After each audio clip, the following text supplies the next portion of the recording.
وقل رب زدني علما. بسم الله الرحمن الرحيم. Эми айтып атат жүзиге фаллази ла юмкину сидқуху ала кафирина. Көп бирнеч афродторго хамыл кылынбай турган нерсе эмне экен? Бул жүзий деп аталат экен. Жүзий деп койдук. Жүзийдин дагы өзүнүн ичинде эки мааниси бар. Кандай мааниси бар? Жүзий хакыйкый бар, анан жүзий идофий деген нерсе бар. Мына ушул жүзий юсамма жүзийян дегенде ай жүзийян хакыйкыян. Ушул жүзий хакыйкый. Эмне экен? Биринчи афродторго хамыл кылынбайт. Бир эле афродго, бир эле фартка хамыл кылынат. Бир эле фартка хамыл кылынган нерсени биз жүзий не деп коет экенбиз? Хакыйкый деп коет экенбиз. Ал эми бизде жүзий идофий деген нерсе бар. Эми жүзий хакыйкый дегенде кандай экен? Мааниси хуаллази яндариджу же болсо хуаллази ла яндариджу тахтаху шейун. Мунун астына эч бир нерсе кирбейт. Зайт десең, зайттын астына дагы бир неме кичинекей бала деген нерсе кирип кетпейт да. Мисалы үчүн инсандын астына эмне кирип кетип атат? Зайт кирип атат, бакыр кирип атат, да холит, молит башкалар келип атат да. Бирок зайт десең, зайттын астына кире турган эч нерсе жок болуп атат да. Ошону жүзий деп коет. Башкача айтканда бир эле фартка хамыл кылынат да. Башкача айтканда бир эле фартка хамыл кылынат деген маани ошол болуп атат. Анан бизде жүзий идофий бар. Жүзий идофийдин мааниси ман даража ма индаража деп жазыңыз. Мандаража десе мандраж деп дегендей кылып жазып койбоңуз. Мандаража тахта гойрихи деген мааниде. Түшүнүңүзбү? Кээде ошондой да мындай немесин эске албасак, балдар ошону жазып коет да, өзгөчө жаңы эметип аткандар. Анан түшүнбөй маанисин эмне деп атат дейт.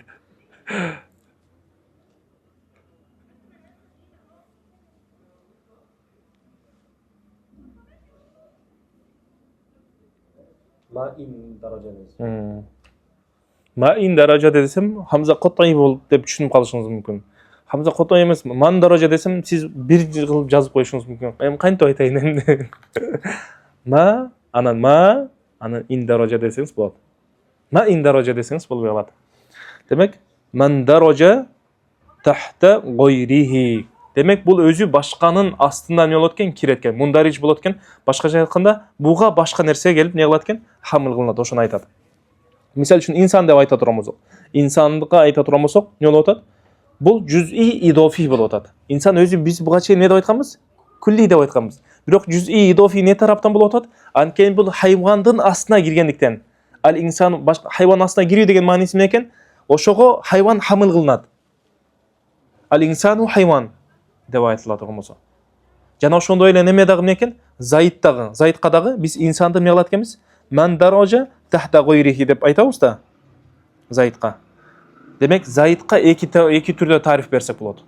Биринчи неме экен? Лам яндариж тахтаху шей. Бул эч бир нерсеге хамыл кылынбайт.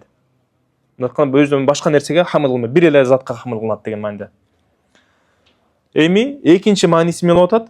Ошол эле ман даража тахта гойрихи. Зайт өзү башка бирөөнүн алдына кирип атат. Башка айтканда инсанды зайтка хамыл кылсак болот. Зайдун инсан деп хамыл кылсак болот. Демек, андай боло турган болсо, биз бул жерде айттык да, инсанды биз күлли деп окуганбыз буга чейин, бирок бияктан калсак жүзий болуп кетти. Идофий болуп кетти. Жүзий идофий деген эмне себептен жүзий идофий? Анткени мунун үстүндө муну камтып ала турган нерсе болуп атат да. Ал кайсы болуп атат? Хайван болуп атат. Хайван дагы жүзий идофий. Үстүндө эмне болуп атат? Жисмунами болуп атат. Анын үстүндө дагы эмне болуп атат? Ал дагы жүзий идофий. Анын үстүндө эмне? Жисм бар. Анын үстүндө эмне бар? Анын үстүндө жавхар бар. Ошентип жүзий идофийлер кете берет. Түшүндүрбү? Бирок бул жактагы жүзийге берген тариф бул жүзий хакыйкыйдын тарифи. Түшүнсүзбү? Кээде күлли жүзий дагы болуп калат. Бирок жанагы тараптан болуп атат. Ошондо андай боло турган болсо, биз жүзий идофийге мындай деп мен силерге азыр суроо берем. Жүзий хакыйкыйдын маанисин түшүндүк. Эми жүзий идофийдин мааниси эмне экен? Жүзий идофийдин мааниси эмне экен? Ман даража тахта гойрихи. Башка бир нерсенин алдына кире турган болсо, ошону жүзий идофий дейбиз. Зайтка жүзий идофий деп айтсак болобу, болбойбу? Болот, Демек, браво алейк. Демек, зайт бир учурда жүзий хакыйкый да болот, жүзий идофий да болот. Жүзий хакыйкый болгондо эмне себептен болуп атат? Анткени бул бир эле зайт деле камтып атат да. Жүзий идофий болгону кайсы тараптан болуп атат? Анткени бул күлли инсандын астына неметип атат. Инсанды буга хамыл кылып атабыз да. Demek insan nime zayit bir uçuda ile ne olatken? Cüz'i haqiqiy dağı, cüz'i idofiy dağı olatken. Biroq egerde bizde mutlaq, egerde bu narsa cüz'i deb aytsa, neni tushunib o'tganmiz? Cüz'i haqiqiy gana tushunib o'tganmiz. Ne ile qiyin o'tasan ata? Boshda o'rtibdi. Cüz'i idofiy bo'lganda. Yaxshi deb o'taman. Cüz'i idofiy bo'lganda shunda zaydning insoni muqo. Cüz'i idofiy zayid, cüz'i idofiy bo'lib o'tadi. Ne sebepten? İnsanın aslına girgendikten. Zaydning insonini o'zi shunda. Oşonda zaydun insani. Başka çıkında insanın aslına giret degen manisi ne? Oşol üstünde oturgan nerse buga hamil kılınat degen. Zaydun insan deb aytılат degen. Düşünüpsizlermi? Oşonda bizde mınday degen ereje var. Fa kullu cüz'iyyin haqiqiyyin cüz'iyyun idafi. Kullu rasulin nebi ve leyse kullu nebiyyin rasulan degende. Düşünüpsizlermi? Çünkü bu uzakta demek her bir cüz'i haqiqi, cüz'i idofi deseniz болады. Biroq her bir cüz'i idofi, cüz'i haqiqi bo'la bermaydi. Kede bo'lib qolishi mumkin, kede bo'lib qolishi mumkin. Bo'lib qolgan uçurlari qanday? Zaydga o'xshagan narsalarda. Bo'lib qolgan uçur inson, hayvon, ushluq o'xshagan narsalarda. Cüz'i idofi bo'ladi, biroq cüz'i haqiqi bo'la olmaydi. Ki a'lamil ashkhos. Emin cüz'iga misal olib kelyapti. Ne deydi? Misal uchun odamlarning atlari siyaqti. Nahvu Abdullah, nahvu Abdillahi alaman. Biroga Abdullah deb at qo'ya turgan bo'lsak, alaman degan bo'ladi. Agar sifatan desa, kulli bo'lib ketadi. Tushunasizlarmi? Alaman degan so'zning ma'nosi o'ta cho'ng. Alkan alaman desek, o'sha Abdullah odamlar g'ana degan nima bo'ladi? Boshqani qamtaydi. Biroq Abdullah deb degan sifat qatori ala turgan bo'lsak, barus Abdullah deb aytaveramiz. Tushunasizlarmi? Kulli bo'lib qoladi. فإن الصورة الحاصلة في الذهن عند سماع هذا الاسم للعالم بوضعه لمسماه بيرو جارم Abdullah деген сөз ушул адамга коюлган экендигин, ушул дамлага коюлган экендигин билет дагы. Анан ошону угаар замат мелат экен. لا يمكن أن ينتصق على غير الشخص المخصوص المسمى بها. Мындан башканы түшүнбөйт дейт. Абдулла деп айтылганда ушундан башканы түшүнбөйт. Башка затты түшүнбөйт дейт. Ушуну гана түшүнөт. Демек бул эмне болуп атат? Бул жуз'i болуп атат.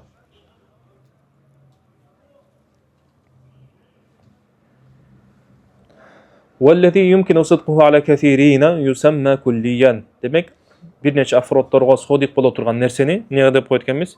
Kulli deb qo'ygan. Boshqa aytganda, bir neçe afrodlarga ne alatgan? Hamil qilinadi. Savaun kanat mayli. Endi o'shol jana kullidin turlarına kelib o'tadi. Savaun kanat lahu afrodun kathiratun bil fi'l. Chindan ele aning bir neçe afrodlar bor bo'lishi mumkin xorijda bizga o'xshagan. Misol uchun qanday? Kal inson deydi. فإن الصورة الحاصلة من اللفظ في ذهن العالم بوضعه لمسماه. Demek insan degen sözün manisin hayvanatqa qo'yilganini bilet da. Demek o'sha insan degen so'zni uga turgan bo'lsam, ne bo'lib o'tadi?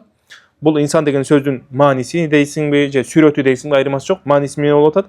Zaydqa, Bakirga da bir necha afrodlarga ketib o'tadi. Va g'oyrihima min al-afrod al-mawjuda, azirqi uchurda chaqda bar bo'lgan afrodlarga vallati lam tujad, jana shunday jaralalik paydo bo'lganliklarga av wujidat. Va adrakahul fana, jana shunday buga cheyinki o'tib ketgan odamlarga delanmay qolatgan inson degan narsa qo'llanilib o'tgan. İnsan deb aytib o'tganmiz. Lianna kullu ne uchun o'shalarning barini qo'llanib desa aytadi. Lianna kullu wahid minha yatahaqqaqu fihi ma'na al-insan. İnsan degan narsa Allohning birinde bar bo'lib o'tadi ma'nisi. Hayvonotliq degan. Aw kana lahu fardun wahidun faqat. Javobasaning bir ele fardi bor ekan xorijda. Biz bu joqda vujudul fard deganderde ne deb bo'ladi? Xorijda fardi bar bu yo'q bu. Bu joqda vallazi yumkinu sidquhu ala kathirin yusamma kulliyan sawaun degandan boshlab ne bo'ladi? Bu joqda taqsimul kulli bi'tibari wujudihi afrodihi fil xorij. Biz bu joqda kulliyni bo'lib o'tamiz. Bo'lmasa kulliyni bölüşni qajati yo'q. Mafhum tarafından alıp qaray turmasa. Bu dele şams dele, bu insan dele kulli, bu joqda şams dele, bu joqda vacibul vujud dele kulli bo'lib o'tadi. Biroq biz ne uchun bularni nima qilib bir necha kategoriyalarga bo'lib o'tamiz? Xorijda afrodlar bar bu yo'q bu. Je qancha afrod bor, ko'pmi jazbi degan tarafından ne bo'lib o'tamiz. Bo'lmasa mafhum tarafından bular qancha bir necha afrodlarga ketaverishga mumkinchiligi bor, qo'llangan mumkinchiligi bor. Bu joqda tolkan ne bo'lib o'tadi? 6 aqsamga bo'lgandigi uchun neden bo'lib o'tadi? Xorijda afrodlar bar bu yo'q bu o'shul tarafından bo'lib o'tadi. Aw kana lahu fardun wahidun faqat fil xorij. Jobsa xorijda ne bo'lib o'tadi? Mol yerda savon kanat lahu afrodun kathiratun bil fi'li fil xorij. Bit barni xorij deganda esga olib qo'yingiz. O'shul yerda savondan oldina ustuna hada taqsimun lil kulli bi'tibari wujudi afrodihi fil xorij deb qo'ysangiz, dag'i sizga ochiqroq bo'ladi. Hada taqsimun للكل باعتبار وجود أفراده في الخارج. Harika kalem yok bu. Var mı? Ha. Çünkü demek бұл жақта не болып отыр? Күллидің өзі тарап мафхум тарауынан беріп отқан жоқпыз. Анын хорижде афродтары бар бу, жоқ бу, ошол тарауынан беріп отабыз. Болса қанша афроды бар? Аз бу, көп бу ошол тарауынан. Эми аукана лаху фардун вахидун фақат фил хориж. Хорижде бир эле фарды бар экен. Кандай? Каш-шамси ва важибил вужуд. Күн десе бир эле күн бар bizde. Bir нече күндөр жок. Важибил вужуд десе, жаратуучу зат десе бир эле зат бар. Fa inna ash-shamsa wa in lam yujad min mafhumiha wa huwa al-kawkab an-nahari illa fardun wahidun. Эми айтып отыр. Бул шамс деген нерсенин маанисин алып карай турмусак, кавкаб нахари болуп атат. Кавкаб нахари деген күндүз чыга турган планета болуп атат да, күндүз чыгат, түнү чыкпайт. Жарык бере турган, күндүзү чыга турган планета болуп атат. Мунун бир эле немеси болуп атат. Хорижде алып карай турмусак, бир эле фардка шамс деп айта алат экенбиз. Бирок илля аннаху бихайту лав вujida кавкабун нахариyyun ахар, башка дагы биз башка жерден ушундай кавкабты көрө турган болсок, планетаны көрө турган болсок, ла садака алейхи исму шамс. Анда ага биз не деп айтсак болот эле? Шамс деп айтсак болот эле. Башкача айтканда ла хумила алейхи лабу шамс. Шамсты биз ага не кылмакпыз? Хамил кылабыз. Хадал кавкаб шамс деп айтмакпыз дейт. Ва ин камал бурхану ала аннаху ла якуну илля вахидан. Демек, ва важибул вужудта айтып атат. Ва важибул вужудтагы бул ошол немеге болуп атат, күллиге. Бирок бир эле фард болгон. Ва ин камал бурхану ала аннаху ла якуну илля вахидан. Важибул вужудтун бирөөсү бир эле зат болот. Болсо важибул вужудтан бир эле болот деген бизде далил болуп атат да. Ошондой болсо деле дейт, илля анна мафхумал лавзи фи затихи, лавзын өзүн гана мафхум тарабынан эле алып карай турмусак, ла ясталзим истихала сидқихи ала гайрил вахидил кахар, башкага дагы кете берсе боло берет дейт да. Башкага деле неметсе болот. Бирок хорижде бир эле немеге не болуп атат? Фардка хамил кылынып атат.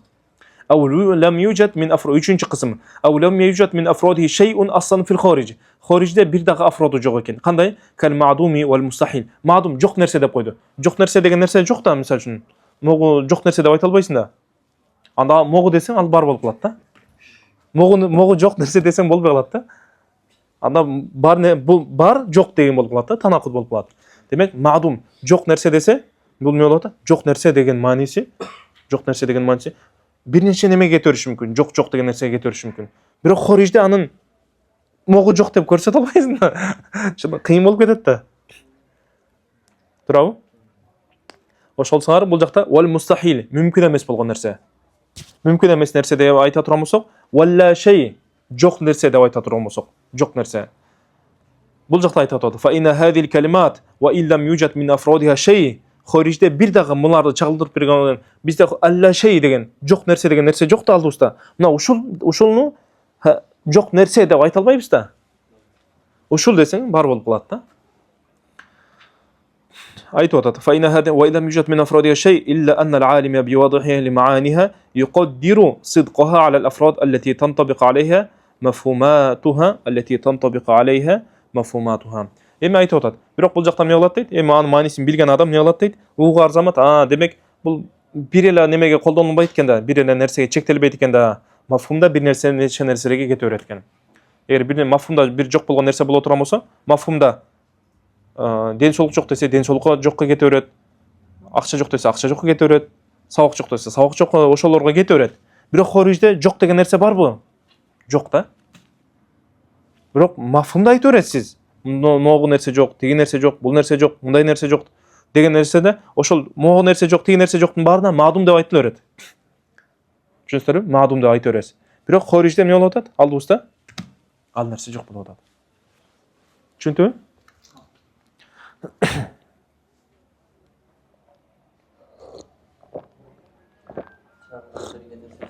Я. Чагылдырып берген нерсеси жок. Бирок сиз колдоно бересиз. Жашоо, мындай нерсе жок, тиги нерсе жок. Анын баарына жок деп, маадум деп айта бересиз. Бирок алдыңызда аны чагылдырып бере турган нерсе жок болуп атат. Бияк айткандай. Илля анна ал-алима би вад'iha li ma'aniha yuqaddiru sidqaha.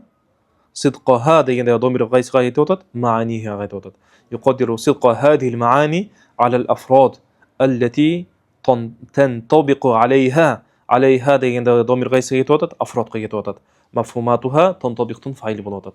Түшүнүктүрбү? Валидалика юсаммихал манатиқату. Мына ошондуктан бул мантыктыкчылар буларды эмне кылат экен? Кулли болуп атат. Бирок хорижде бир дагы фарды жок болуп атат. Булар эмне деп коет экен? Куллият аль-фардия деп коет экен. Ифтирадия деп коет экен. Түшүнүктүрбү? Ифтирадия. Башкача айтканда хорижде бир дагы фарды жок болгон неме? Болуусу да мүмкүн эмес. Бирок бисмилlah бул жакта келет. Куллия фарды боло турган нерселер келип калышат. Жабалун мин захаб дегендер. Жобосо бахрум минал асал. Жобосо нахру минал лабан деген. Сүттөн болгон дарыя болуп калышы мүмкүн. Эч нерсе тыйбайт. Бирок ушул жок нерсе десең, бар десең, мына ушул жок нерсе десең, анда бар болуп калат да. Түшүнөсүңбү? Ошону айтып атат. Демек бул жактан болушу дагы мүмкүн эмес. Түшүнөсүңбү? Хорижде дагы болбойт бул нерсе. Фақат Kulliyat fardiyya hakkında dediniz.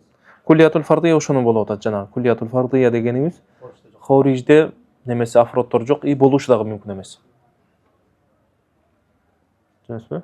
Аны чагылдырып бере турган нерсе азырда жок, кийинде болбойт.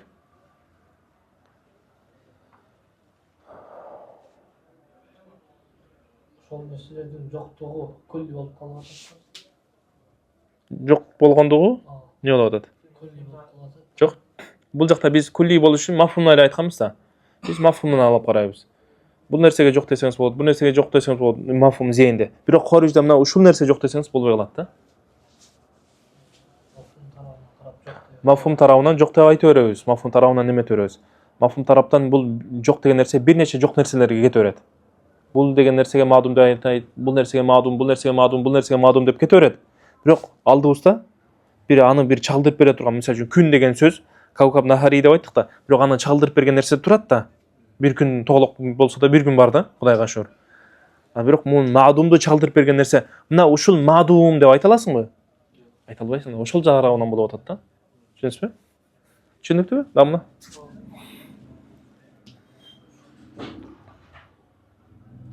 فقد استبان لك مما تقدم أن اللفظ الكلي هو الذي لا يمنع نفس تصور مفهومه من وقوع الشركة فيه من حيث التصور نفسه لا بالنظر إلى شيء آخر. Demek qaysi taraftan özün gana tasavvur kıla turan bolsoңуз. Biroq xorijde alıp qaraganda emas, özün gana tasavvur kıla turan bolsoңуз, anda ne bolуп калат экен? Anda bul kulli bolуп калат экен. كاستحالة وجود أكثر من فرد له أو استحالة وجود جملة أفراده له. Misal üçün mınday boluşu mümkün deydi. Kastihalati egerde biz nemege alıp qaray turmosok, xorijge alıp qaray turmosok, anda ne bolot? Kastihalati wujudu akthara min fardin lahu. Kun siyaqtu bir ele bu kündün afrodu boluşu mümkün bolot. Vacibul vujudga kerekli. Vacibul vujudda bir ele fard bar, bирок kalgan dagı bir fardların boluşu bul mustahil nerse. Oşul vacibul vujud misalı vacibul vujud bolot. Kastihalati wujudu akthara min fardin lahu ka vacibul vujud dep koyumuz. Demek ne bolot? Oşul bir ele fard bolotken kalgan fardı boluşu mustahil eken, mümkün emes eken.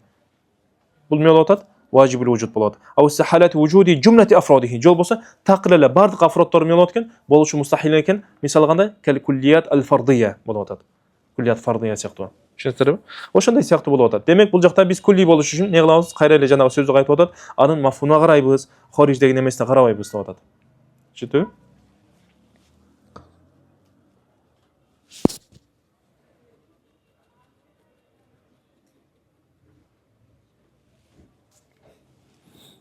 Анан бул жакта фахасул каламихи деген астына турат. Аннал куллия лаху афродун мутааддидатун ва муштаракун байнаха.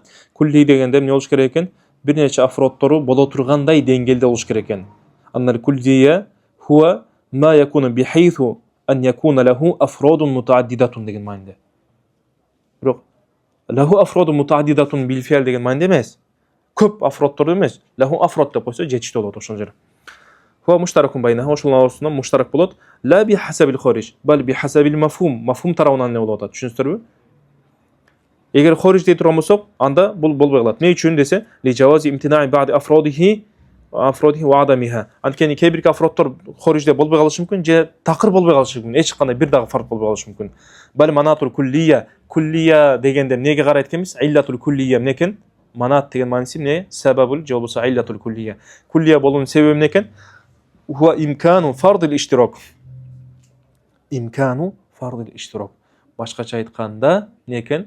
бир нече афродторго иштироктун маанисин дагы жакшылап неметип алыңыздар. Хамыл деген мааниде.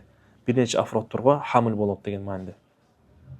Бул жакта ар кандай сөздөр неметип келет. Иштирок деген сөз келет, сыдык деген сөз келет, хамыл деген сөз келет, фард деген да келет, мисалы үчүн тасаввурдун ордуна. Фард десе бул жакта фард дегенде жанагы ифтирот кылып, элестетүү деген мааниде эмес, жанагы айткандай. Эмне экен? Не деп айттык эле? Ястахилу же болбосо юмкину ан яхкумал акылу не экен? Бисидқил кулли алал афрод ал мундарижати тахтаху деген мааниде. Фард дегенде бул фантазия, ифтирот эмес. Фард деген мааниси бул жерде эмне экен? Ал фард ар-раджи лил хукм. Хукм маанисине болгон фард, башкача хукм маанисинде. Ай яхкум юмкин ястахилу ан яхкумал акылу ла ястахилу ан яхкумал акылу бисидқихи алал афрод. Түшүнүңүздөрбү? Ошондой мааниде. Бул жакта фард десе, кайра жанагы немеге алып барып койбоңуз. Тасаввур ла хаджра фи баби тасаввурат деген маанисин алып барып койбоңуз. Бул жакта эмне экен?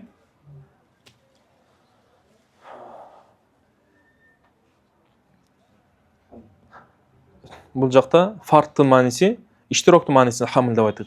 Фардтын мааниси эмне экен? Имкану ан яхкумал акылу бисидқил кулли алал афрод деген мааниде. Түшүнүңүзбү?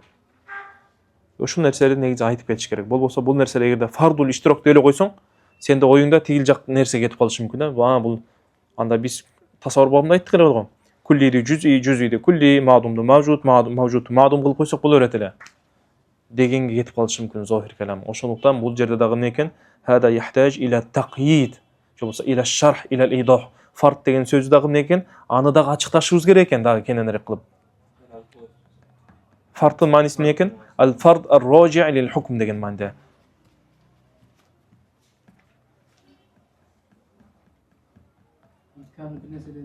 Я. Анын мааниси ай имкану, же болбосо юмкину ан яхкумал акылу бисидқил кулли ала афродихи ал мундарижати тахтаху деген мааниде.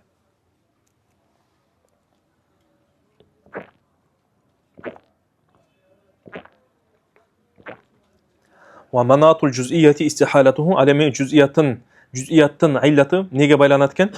Ошол мафхум немеден мынакча иштироктон тыя турган болсо, иштирок болуу мустахил боло турган болсо, иштирок болуу мааниси эмне болду? Хамыл кылынуу, бир нече афродторго хамыл кылынуу мустахил болсо, анда эмне экен? Анда жуз'i болуп калат экен, а? Бүтө алабызбы бүгүн? Бүтө алабыз, иншалла. Чарчап кетпедиңиздерби? Жакшы элеби? Түшүнүктүү элеби? Бүтүрөйлү, токтойлу. Бир аз. Я. Эртең башканы кылбайлы. Бул жакта негизи нерселер түшүнүктүү эле болду. Биз өткөн нерсечи, анан бул жакта эми жанагындай бул тафсирге кирбейбиз бирок. Жанагы эле нерсени бүтүрүп коебуз азыр, а? Бир аз чыдап туруңуздар. Тезирээк окуйын мейли. Фaqad istabana laka mimma taqaddama anna munu окудуга. وأن الجزئي هو الذي يمنع نفس تصور مفهومه من وقوع الشركة فيه كمحمد ونافع وعبد الله أعلاما أوصافا деп айткан жок. Түшүнүңүздөрбү? Демек бул жакта эмне болуп атат? Демек эгерде алам боло турган болсо, булар бир эле фардты камтыйт. Андан башкасына кетпейт, өтүп кетпейт. فإن مفهوم كل منها يتصوره العارف بوضعه للذات المعينة فإن مفهوم كل منها إذا تصوره десе дагы бул жакта жакшыраак болмок, негизи ибара неме кылыш үчүн, ачык болуш үчүн. Мен берке нусканы карап коюнчу. Ушул жер кандай деп берген экен. Баягындай болуп неметип калып атып атам да. Бул жакта деле ошондой келип тур. Башка кийинки нускаларында көрүш керек экен. Fa inna mafhuma kulli minha булардын Muhammad, Nafi, Abdullah дегендердин ар бир мафхумун ида тасаввараhu жобосо хинама ятасавваруhu al-arif biwad'ihi li-dhati muayyana. Мисалы үчүн Абдулла деген атты сиздин атыңыз экендигин билебиз, сизге коюлгандыгын. Ханафия дегенде сизге коюлгандыгын билебиз. Демек ошону билгенден кийин, мен уккандан кийин тасаввур кыла турган болсом, эмне кылат экем? Абдулла дегенде сизге гана колдонот экем. Абдулла ушуга гана хамил кылынат. Ханафия ушуга гана хамил кылат деп түшүнөт экем. Түшүнүңүздөрбү? Ай ямнау шариката фихи мин хайту тасаввур нафсуху. Тасаввурдун өзү неме кылат? Хорижде эмес. Түшүнүңүздөрбү? Жанагындай хорижде эмес. Жанагы важибул вujud, же болбосо важибул вujudта алып карасак, бул важибул вujud хорижде бир эле фардты камтып атат да. Болбосо мааниси өзү кулли болуп атат. Бул жакта дагы өзү мындай айтканда бул Абдулла деген мааниси кулли болуп, аны хорижде мындай карасам бир эле неме турган экен, ушуга эле неме тотом деген мааниде эмес. өзү иптидаан башында эле коюлуп атканда Абдулла деген ат ошого коюлсун деп атканда, ушундан башкасын камтып алсын, ушундан башкасын түшүнүп албагыла деген маанидә болуп атат. Тамиз үчүн болуп атат. А мумайез болгон нерсе эмне болуп атат? Жүзүй болуп атат. Фаин култа инна жанагы суроону берип атат. Бикскеде Абдулла деген аттарды көрөбүз, Зайд деген аттарды көрөбүз дегенге суроо берип атат. Фаин култа инна наҗиду кафирун минал җузъият ла ямнау нафсу тасаввури мафхумихи вуқуъ аш-шарикати фихи. Кеде мисал үчүн мындай суроо бергенден айткан сөзүм менен жүрөйлү да. Бирок бул айткан сөз суроосу туура эмес. Эмне деп атат? Бир нече җузъияттарды көрөбүз. Абдулла, Зайд ошого окшогон немелерди көрөбүз. Анын мафхумун тасаввур кылсак, шарикаттыктан тыйбайт, кулли сыяктуу эле болуп калат дейт. Башкача айтканда көпчүлүк җузъияттар куллияттай эле болуп калат дейт. Шарикаттан тыйбайт. Мисал үчүн кандай? Ка хадиhi al-amthila allati mathalta biha. Сен Абдулла, Нафия дегендерди айтып келдиң го. Ошолорду дейт. Fa inna Muhammadan masalan ismun lil ashkhas. Мисал үчүн Мухаммад деген бир эле кишинин аты эмес да. Бир нече кишинин аты болуп атпайбы? Анда бир нече кишини камтып атпайбы деп атат да ушул сөз. Qad la yuhsim al-ad. Миллиард деген адамдын аты болуп атат мисалы бүгүнкүдө. Falam yamna nafsu tasawwuri mafhumihi min wuqu' ash-sharikati fihi. Андай боло турган болсо дейт, бул эмне болуп атат?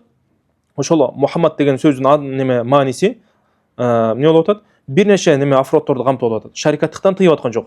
Андай боло турган болсо эмне экен бул? Фахо имма кулли болуш керек экен. Же болбосо кулли менен жүздүн ортосунда бир нерсе экен деп атат да. Авал хаддул фасил байнал кулли вал жуз'i шей'ун ахар. Авал хаддул фасил байнал кулли вал жуз'i шей'ун ахар гойру ма закарта. Же болбосо кулли менен жүздүн ортосунда нерсе эмне экен? Сен айткандан башка нерсе дагы бар экен. Эконун ортосунда дагы бир нерсе бар экен. Бирок сен аны айтпадың деп атат да. Десе, мен сенин сурооңа мындай деп жооп берем дейт. Култу ла хаза ва ла зака. Сен айткандай кулли дагы эмес, куллинин ортосунда башка нерсе дагы эмес дейт. Жүздүн ортосунда боло турган башка нерсе эмес. Эмне үчүн? Бул дагы тиги дагы эмес десе айтып атат. Фа инна Мухаммадан иннама удиа ли затин муайянатин махсуса. Мисалы Мухаммад деген ушуга гана коюлуп атат. Ушуга гана коюлуп атат. Ушул затка гана коюлуп атат. Түшүнүңүзбү? Ушул адамга гана коюлуп атат. Фаху ла ястaqu илля алейха бин назари ли залика al-wada. Демек Мухаммад деген сөз, же болбосо Абдулла деген сөз ушуга гана коюлуп атабы? Ушул ваданы эске ала турган болсок эмне болуп атат? Ушуга гана кетип атат да. Ушуга гана хамыл кылып атат. Ушуну гана камтып атат. Башканы камтыган жок. Түшүнүңүздөрбү? Ошондон айтып атат. Фаху ла ястaqu илля алейха ala tilka zat al-muayyana bin nazari li zalika al-wada. Ошол ваданы эске ала турган болсок, ошол эле адамга эмне экен? Ошол эле адамды камтыйт экен. Фалау фараднаху мавдуан ли затин ухра. Эми эгерде бул Абдулла деген атты карайлы, же болбосо Мухаммад деген атты карайлы. Башка адамга деле коюлган экен алып карай турган болсок. Анда айтып атат. Фа ла ястaqu илля алейха бин назари ли залика al-wada айдан. Анда бул эмне болот экен? Ошол атты коюлуп аткан учурда алдагы вада болуп атат да. Алдагы вада болуп атат да. Анда ошол вадада ошол эле адамга кетет деп атат да. Мисалы үчүн бир адам келип туруп Мухаммад деди. Бир адам келип дагы баласы Мухаммад деди. Бир адам Мухаммад деди. Бул вадада буга гана кетет. Бул вадада буга гана кетет. Бул вадада буга гана кетет деп атат да. Түшүнүңүздөрбү?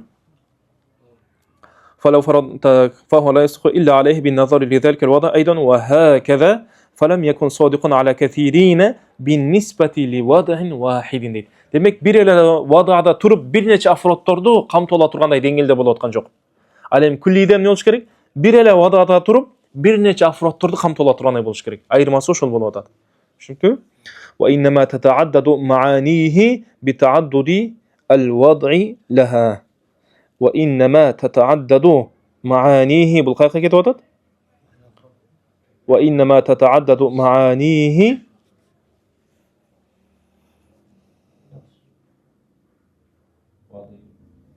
شوف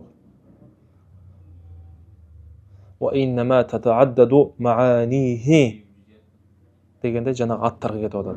وإنما تتعدد معانيه Мухаммад деген немеге кетип атат. Маанихи дегенде Мухаммадка кетип атат. Түшүнүңүзбү?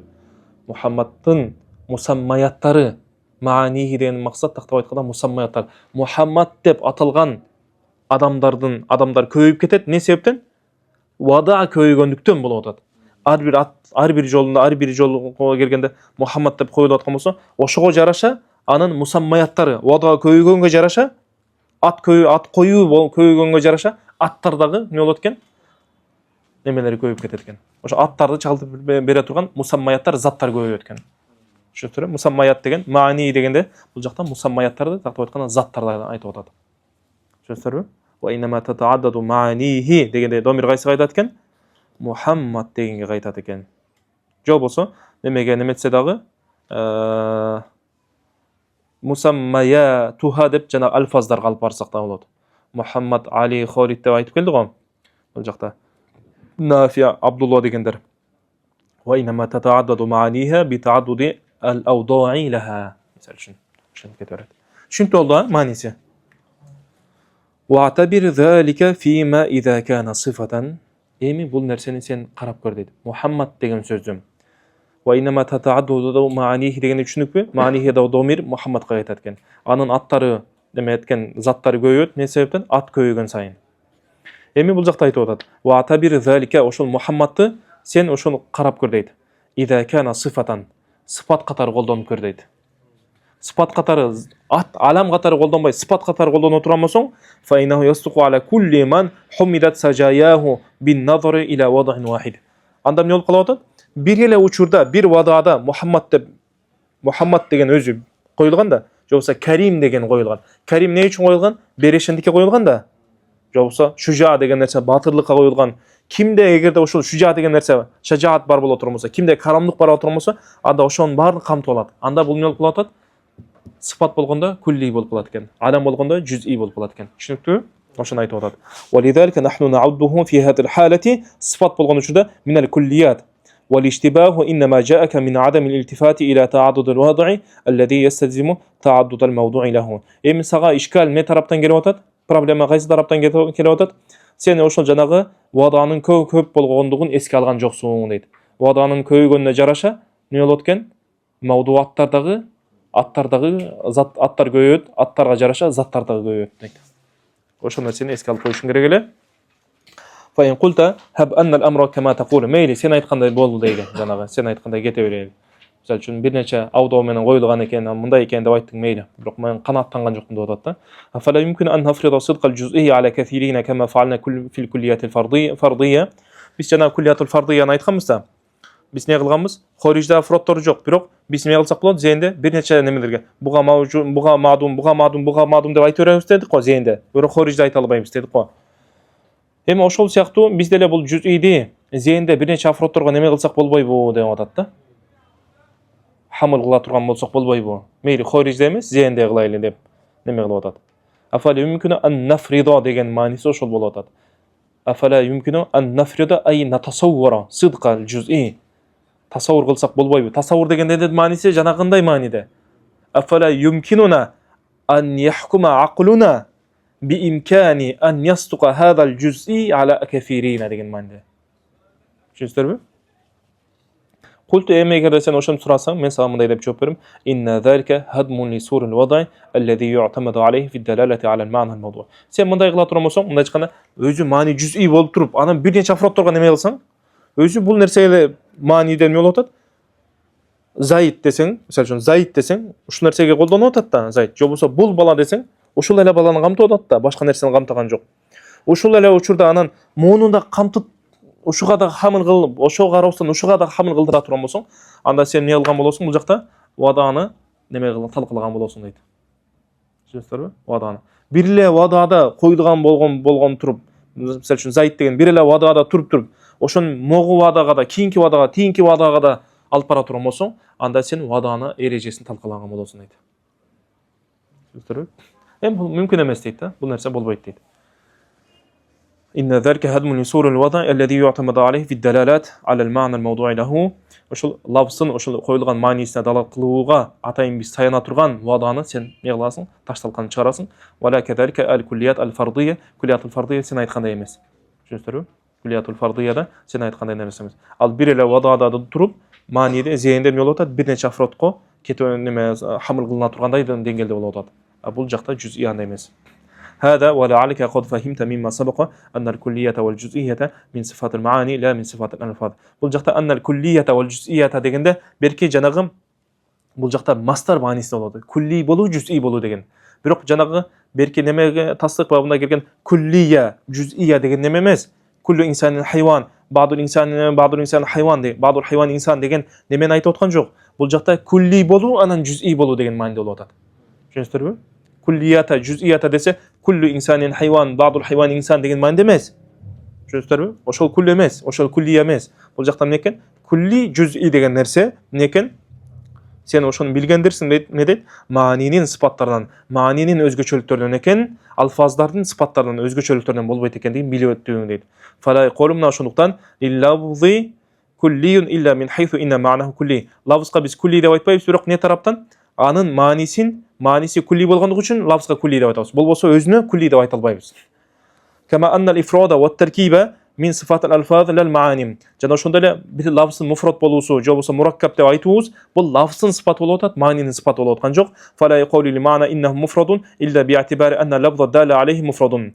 Демек мааниге биз муфрат деп айта турган болсок, анын ошол муфрат маанини, ошол маанини түшүндүрүп аткан лавз, ошол мааниге далалат кыла турган лавз муфрат болгондугу үчүн маанини муфрат деп айтып атабыз. Болбосо эмне болуп атат? Болбосо эмне болуп атат? Бул жакта маанинин өзүн биз муфрат, мураккаб деп айта албайбыз деп атат. Түшүнүңүзбү? Fa qawlu al-musannifi wal mufradu imma kulliyun ila akh деп окуңуз, ila akhirih. Musannифтен ошол айткан сөзү mahmulun ala hada, ушул мааниде түшүнүш керек. Wal mufrad imma kulli дегенде, ай маанаху kulli ва маанаху juz'i деген мааниде. Түшүнүңүздөрбү? Wallahu alim bis-sawab wa ilayhi al-marji wal ma'ab.